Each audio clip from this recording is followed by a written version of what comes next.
All right, let's jump into this deep dive on fall garden prep. So picture this. Summer's winding down, leaves are turning, there's that crispness in the air. But before we all grab our pumpkin spice lattes, let's talk about how what we do in the garden now sets us up for success next year. I've been digging through all those sources you sent. We've got a lot to cover. Yeah, a lot of people think of fall, as the end of the gardening season, but it's really not. It's actually the beginning of the next one. It's all about preparation and renewal. Okay, so how is fall a time for renewal? Well, first of all, your soil. It needs a break after working so hard all summer, Right. producing all those veggies and flowers. Just like we need a vacation, it needs to replenish nutrients, rebuild its structure. So we're giving the soil a vacation. I like that. Exactly. And while it's on vacation, fall's a perfect time to get ahead of pests and diseases. Removing diseased plant debris, it's like quarantining a sick patient, but you're stopping that disease cycle and protecting the whole garden. It's all about being proactive. Much easier to prevent problems than deal with them later. And our sources also talk about fall cleanup being important for protecting the garden from the harsh winter weather. Oh, absolutely. Think about all that rain, the snow, freezing temperatures, all that. It can damage the soil, cause erosion, even harm plants that are trying to, overwinter. So how do we approach this fall cleanup? Is it just raking leaves and tossing everything into the compost? Not quite. It's a little more nuanced than that. So yeah, we remove spent plants, but we got to be careful about what goes in the compost. Right. Healthy stuff, sure, compost it, it'll break down and become great soil amendment.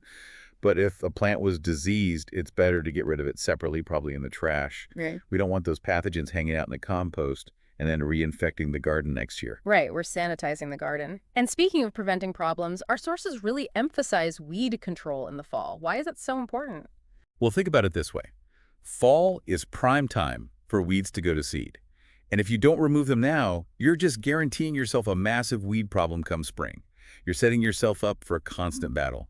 Plus, some of those weeds, they're tough. They can survive winter and come back, so tackling them now saves headaches later. It's like a preemptive strike against a weed invasion. I'm seeing how fall prep is less about ending the season and more about setting the stage for a healthy garden next year. Exactly. And speaking of setting the stage, once you've cleared out the debris and tackled those weeds, it's time to turn our attention to the soil itself. Okay, let's dig into that. What's the best way to nourish the soil in the fall? I know our sources mention soil amendments. Fall is the ideal time for those amendments. Think compost, aged manure, that kind of stuff. Those amendments have all winter to break down and really get into the soil structure, enriching it from within. So, we're giving the soil a good, hearty meal before its winter rest. That's a great way to put it. But just like any good meal, we need to make sure it's balanced, the right nutrients. Yeah. And that's where soil testing comes in. Our sources highly recommend doing a soil test in the fall. A soil test. Why is that so important, especially in the fall? Think of it like a blood test for your garden. It shows you what your soil needs. You get a detailed picture of the pH level, the nutrient content. And here's why that's crucial in the fall. Certain nutrients, like phosphorus, they're key for root development. And fall plantings, they need strong roots to establish themselves before winter. That soil test will tell you if you need to add phosphorus or other key nutrients. Wow, so we're not just throwing down some generic soil amendment. It's about really understanding what our specific soil needs and tailoring our approach. Precisely. And then based on those test results, you can adjust the pH, maybe add some lime to raise it or sulfur to lower it. It's all about creating that optimal environment for your plants. This is great. So we've cleaned up the garden, fed the soil, learned about its needs. What's next? Now that we've got the soil's nutritional needs covered, let's talk about protecting it during the winter months. And that means mulch. Mulch. I thought that was more of a spring or summer thing, mainly for weed control and moisture retention. Yeah, you're right. It does help with that. But it's also incredibly beneficial in the fall. Think of it as a protective blanket for your garden beds, shielding them from the harsh winter elements. I like that. So how does mulch protect the garden during the winter? Well, first, it acts as an insulator. It regulates the soil temperature and prevents those drastic fluctuations that can harm plant roots. You know how the ground freezes and thaws repeatedly during winter? Mulch helps moderate those temperature swings, creating a more stable environment. Fascinating. It's like we're creating a little microclimate in the garden beds. So it's a temperature regulator. What else does it do? It also helps prevent erosion from winter rains and snow. Think about a heavy downpour or a sudden thaw. That water can wash away your topsoil and all those valuable nutrients. A layer of mulch acts as a barrier, absorbs the impact of the water, and prevents that erosion. So it's a multitasker, regulates temperature, prevents erosion, and like you said earlier, helps suppress weeds, giving us a head start in the spring. But I'm guessing there are different types of mulch. What are the best options for fall? You're right, not all mulch is the same. For fall, good options include straw, shredded leaves, or wood chips. They each have their pros and cons. Straw is easy to find and pretty cheap, while shredded leaves are great for recycling what's already in your yard. Wood chips last longer, but they can be more expensive. Okay, so we have choices, but I'm assuming there's a right way to apply mulch. We don't want to smother the plants. That's important. Don't pile mulch right up against the stems, especially for perennials or woody shrubs. Doing that can trap moisture and lead to rot and disease. Think of it like giving the plants some breathing room. So how much should we use and where should we apply it? A good rule is about 3 to 4 inches thick. That'll provide enough protection without suffocating the soil, and spread it evenly over the whole bed, leaving a little space around those plant stems. Got it. 3 to 4 inches, spread evenly, and avoid piling it up against stems. Great advice. But I have a confession. When I think of fall, I think of the end of the growing season. I had no idea you could actually plant things in the fall. That's a common misconception. Fall isn't just about prepping for next year. It's also a great time to plant certain things, especially in milder climates. You can actually extend the harvest season and even get a jump start on some crops for next year. That's one I hadn't considered. So it's not just extending the harvest, but starting some crops early. What else can we get a jump on this way? One of the most exciting things about fall planting is the world of cool season crops. These are vegetables that actually prefer cooler temperatures and can even withstand light frosts. So we're talking about things like kale and spinach and lettuce. Exactly. They really thrive in those cooler temps of fall and early winter. In fact, a lot of times they even develop a sweeter flavor after a light frost. Imagine harvesting fresh salads from your garden well into the fall and even early winter. That sounds amazing. I love that fresh greens from the garden, even when it's chilly out. Any tips for success with these cool season crops in the fall? One important thing is choosing the right varieties, ones that are specifically meant for fall planting. Look for descriptions that say cold hardy or frost tolerant. And don't be afraid to experiment with different types of lettuce, kale, spinach. There are so many out there, each with its own unique flavor and texture. Experimentation is the best part of gardening. But what about other fall planting options? Our sources mention garlic. Ah, yes. Garlic is a fantastic one to plant in the fall. Now, you won't be harvesting those bulbs until next summer, but planting them now gives them a chance to establish strong roots before the ground freezes. So we plant the cloves in the fall, they overwinter in the ground, and then we harvest them early summer. Exactly. A little bit of delayed gratification, but those homegrown garlic bulbs are worth the wait. They'll have a much richer flavor than anything you can buy at the store. I'm sold. Garlic's on my fall planting list for sure. What about those spring flowering bulbs our sources mentioned? Can we plant those in the fall too? Absolutely. Fall is the perfect time for tulips, daffodils, hyacinths, crocuses, all those beauties. It gives them time to develop those strong root systems before winter sets in. So they're down there working hard all winter, getting ready for their big show in the spring. Exactly. They're just waiting for those warmer temperatures to come back. And here's a tip for planting bulbs. Make sure you get the depth right. A good rule is 2 to 3 times as deep as the bulb is tall. So if your bulb is 2 inches tall, plant it 4 to 6 inches deep. That's helpful. I'm always a little unsure about how deep to plant them. With all this talk about planting and prepping for next year, I almost forgot about our trusty gardening tools. They've been working hard all season, too. That's right. Our tools deserve a little pampering after a long season of use. Fall is the perfect time to give them a little spa treatment before putting them away for winter. A spa treatment for our tools? I love that. What does that involve? Well, it starts with a good cleaning. Get all that dirt and debris off, any sap that might be clinging to them. A stiff brush and some soapy water usually does the trick. Then, sharpen those blades. Dull tools can crush stems and create entry points for diseases, so keeping them sharp is really important. It's like giving your tools a fresh haircut. Sharp tools, happy plants. Got it. What's next on the tool spa menu? Once they're clean and sharp, protect them from rust. Best way to do that is store them in a dry place. You can wipe them down with a light coat of oil for extra protection. And, a well-organized tool shed or garage will make your life so much easier come spring. Clean, sharp, protected from rust, and stored in an organized way. Our tools will be ready for action next spring. But while we're in this mindset of wrapping up the season and getting ready for the next one, our sources really emphasize the importance of taking some time to reflect and plan. Absolutely. Fall is a great time for gardeners to look back and think what worked well this year. What were the successes? What were the challenges? Any pests or diseases that were a problem? What varieties thrived? Which ones struggled? I'm already thinking about some of those things. My tomatoes did amazingly well this year, but I really struggled with squash bugs. And I'm thinking about trying a different type of cucumber next year. The ones I planted didn't produce as much as I had hoped. Those are great observations. And that's where our sources recommend keeping a garden journal. Doesn't have to be anything fancy, just a simple notebook where you can jot down your experiences, ideas, plans for next year. A garden journal. I love that. It's like creating a personal gardening history book. I could write down everything: planting dates, weather conditions, varieties I tried, the results I got.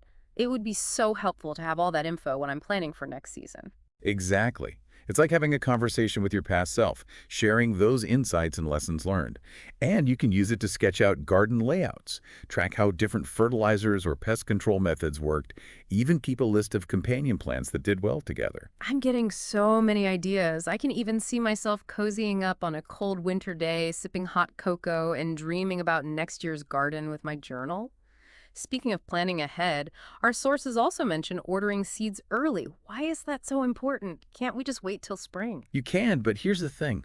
A lot of those popular varieties sell out fast, especially if you're looking for something specific or unusual. Ordering early means you get the best selection, and you don't miss out on your favorites. Makes sense. I've definitely been disappointed before when a certain tomato or pepper I wanted was sold out. So browsing seed catalogs in the fall, that's both fun and strategic. Exactly. It's a time to dream, plan, and secure those varieties that'll bring your garden to life next spring. And hey, if you're feeling adventurous, you can even try growing something totally new. I love that. Always something new to discover in the world of gardening. We've covered a lot of practical steps for prepping the garden in the fall, from cleanup to feeding the soil, planting cool season crops, taking care of our tools, even planning for next year. But it seems like there's also this element of reflection, dreaming, connecting with nature through the seasons. You've got it. Fall is a time of transition, not just for the garden, but for us as gardeners too. It's a time to look back, learn, and dream about the possibilities for the future. And speaking of possibilities, our sources also get into some specific tips for caring for trees and shrubs in the fall. Should we explore those? Definitely. Trees and shrubs, they're such an important part of the garden. They give us structure, shade, beauty all year round. And fall is really important for making sure they're healthy and strong going into winter. Okay, trees and shrubs. What do we need to know about getting them ready for winter? Well, one of the biggest things is protecting young trees, Mhm. especially newly planted ones. They're more vulnerable to winter damage. Things like frost cracks and sun scald. Those can weaken the tree and make them more susceptible to pests and diseases. So how do we protect them? I've seen people wrap young trees with burlap or something. Is that what we should be doing? You're on the right track. Tree wrap is a good strategy, but it's got to be applied correctly. Wrap the trunk from the ground up to the first branches, overlapping the layers as you go, but don't wrap it too tightly. You want to allow for some air circulation. Think of it like a cozy sweater, not a straitjacket. That's a good analogy. Too tight, and we could actually hurt the tree instead of helping it. Is there anything else we can do to protect them? Another good tip is to create a barrier around the base of the tree. This will protect it from rodents that like to chew on the bark during the winter. You can use hardware cloth or even just a cylinder of chicken wire sunk a few inches into the ground. It's like building a little fortress around the trunk. I like that. A fortress for our trees. What about established trees? Do they need any special care in the fall? One important thing, especially for fruit trees, is to remove any diseased or damaged branches. It's good to do that any time of year, but especially in the fall. It prevents the spread of disease, and it allows the tree to put its energy into surviving the winter, not on healing those wounds. So pruning now is strategic. We're getting rid of any potential problems before winter. Any tips on pruning? Absolutely. Always use sharp, clean tools to make clean cuts, avoid damaging the tree, and always cut just outside the branch collar. That's that slightly swollen area where the branch meets the trunk. So we're not just hacking away at branches, it's more precise. Sharp tools, clean Alright. cuts, respect the branch collar. Got it. What about watering? Do trees and shrubs need water in the fall? That's a good question. They definitely need less water in the fall as they're going dormant. But it's still important to give them a good soaking before the ground freezes, especially if it's been a dry fall. We want to make sure those roots have enough moisture to get them through the winter. Like giving them a big drink before their long winter's nap. Speaking of settling in, our sources mention fertilizing trees and shrubs in the fall. I thought we weren't supposed to fertilize until spring.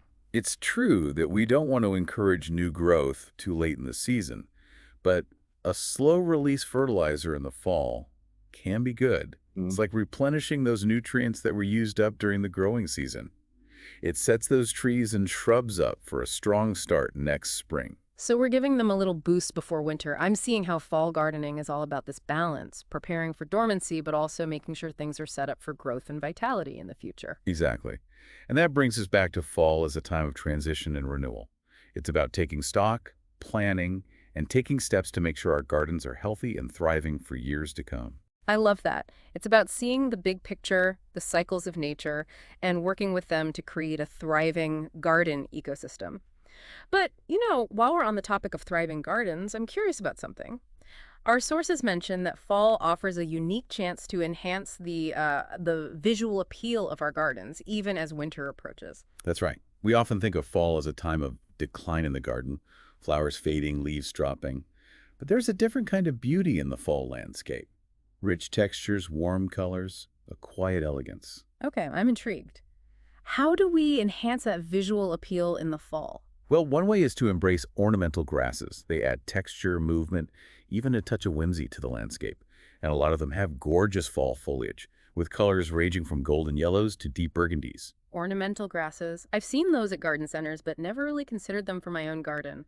I can picture those feathery plumes swaying in the breeze. That does sound charming. Are they hard to grow?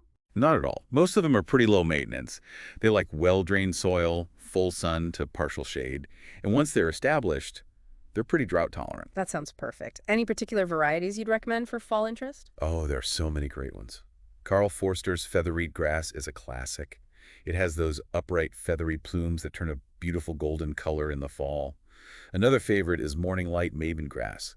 It's known for its delicate silvery green foliage that takes on pink and red hues in autumn. I can already picture those grasses adding some elegance and movement to my fall garden.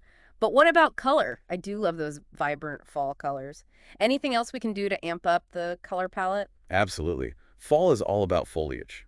Trees like maples, oaks, dogwoods put on a spectacular show, with their fiery reds, oranges, and yellows. And shrubs, too. Burning bush, for instance, it really lives up to its name with that brilliant crimson foliage. I love those fiery reds. It's like the garden is having one last burst of color before winter. But I'm also thinking about those bright, cheerful colors. Any flowering plants that can extend the color show into the fall? You're in luck. There are quite a few fall-blooming perennials that can add those vibrant touches. Asters, for example. They come in a huge range of colors, purples and blues to pinks and whites, and they're known for attracting pollinators, which is always a good thing. Asters. Those are beautiful. I've seen them growing wild, but never thought about having them in my garden. What other fall bloomers should I look for? Well, if you're looking for something really unique, check out toad lilies. They bloom in late summer, early fall, and they have these delicate orchid-like flowers in purples, pinks, whites. And their foliage is often speckled or variegated, so that adds another layer of interest. Toad lilies. Those sound amazing. I'm going to have to research those. I love the idea of extending the bloom season for as long as possible. But what about after the flowers fade? Anything we can do to keep the garden looking interesting throughout the winter months? Definitely. Even after that first frost, there are lots of ways to create visual interest in the winter garden. Think about plants with interesting bark, like river birch, it has that peeling bark, or red twig dogwood with those bright red stems. Ah, I see. We focus so much on flowers and foliage, but bark and branches can be beautiful too. Any other structural elements we can add for winter interest? For sure. Evergreens are a must-have. They give us that structure and greenery when everything else is dormant. Think about planting different types with different shapes, textures, colors to create that visual depth. And don't forget hardscaping, paths, walls, arbors, even sculptures. They all add structure and beauty to the winter garden.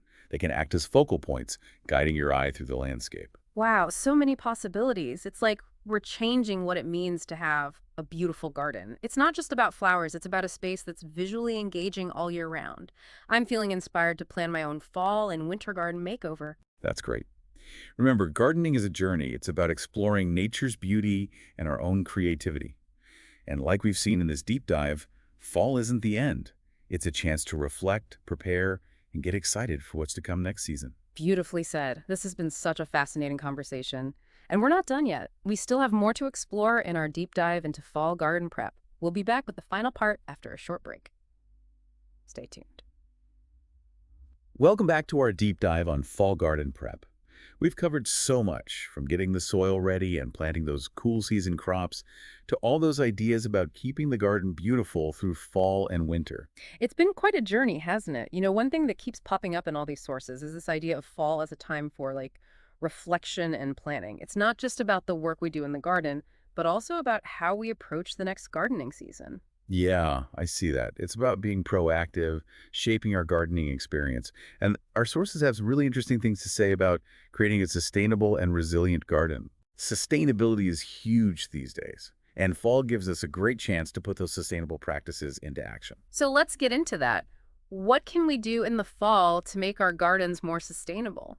Well, one of the biggest things is building healthy soil. Like we talked about earlier, fall's the perfect time to add those nutrient-rich amendments, compost, manure, cover crops, that not only feeds the soil, but also makes the structure better, improves drainage, and helps it hold on to moisture. We're building a whole ecosystem down there. Exactly.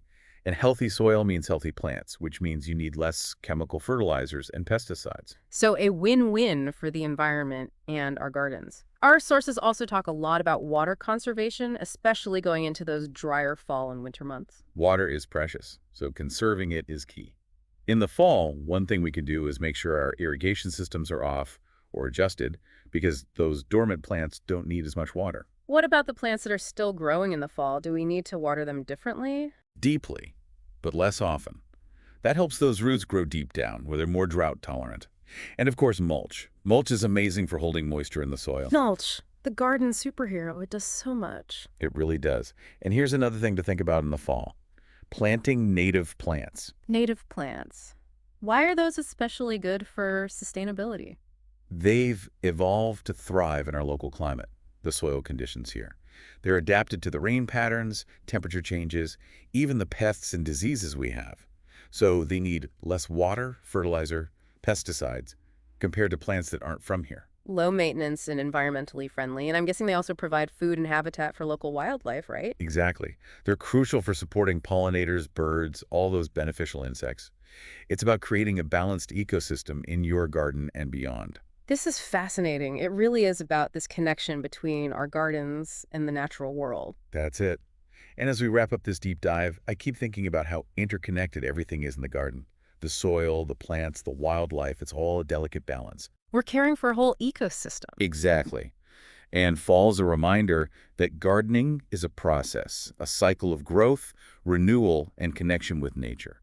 This has been such a great deep dive on fall gardening prep. We've covered practical tips, ideas about sustainability and resilience, the whole interconnectedness of the garden. It's been great exploring this with you. And for everyone listening, remember, fall isn't the end. It's a chance to reflect, prepare, and get excited for what's next. So embrace the change of seasons, experiment, and most importantly, have fun. Happy gardening, everyone!